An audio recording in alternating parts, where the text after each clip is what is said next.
బందోబస్తు అన్ని ఏర్పాట్లు చేయడం జరిగింది. అట్లాగే మన లోకల్ పోలీసే కాకుండా మనము పారామిలిటరీ ఫోర్సెస్, తర్వాత జార్ఖండ్ పోలీసు, తర్వాత మనకి రాజస్థాన్ నుంచి కూడా పోలీసు వారు వచ్చారు. సో అన్ని పోలింగ్ కేంద్రాల వద్ద కూడా బందోబస్తు ఏర్పాటు చేయడం జరిగింది.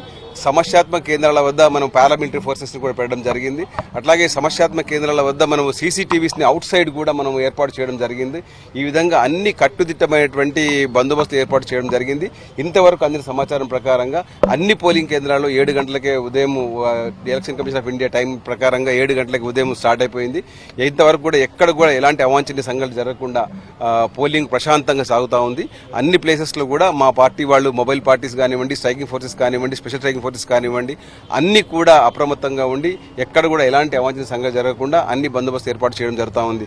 అట్లాగే వచ్చే ఓటర్స్ కూడా ఇన్కన్వీనియంట్ కాకుండా వాళ్ళకి గైడ్ చేయడం జరుగుతూ ఉంది. కొన్ని ప్లేసెస్లో ఫర్ ఎగ్జాంపుల్ ఆర్ట్స్ కాలేజీలో ఉన్నాము, ఇక 7 పోలింగ్ బూత్ ఉన్నాయి. ఆ ఓటర్స్ కూడా గైడ్ చేయడం జరుగుతూ ఉంది. అట్లాగే పార్కింగ్ కూడా బయట పెట్టించడం జరుగుతూ ఉంది. ఈ విధంగా ఎవరికి ఇన్కన్వీనియంట్ కాకుండా ప్రశాంతంగా, నిర్భయంగా, స్వేచ్ఛగా వాళ్ళ ఓటు హక్కును వినియోగించడానికి అన్ని విధమైనటువంటి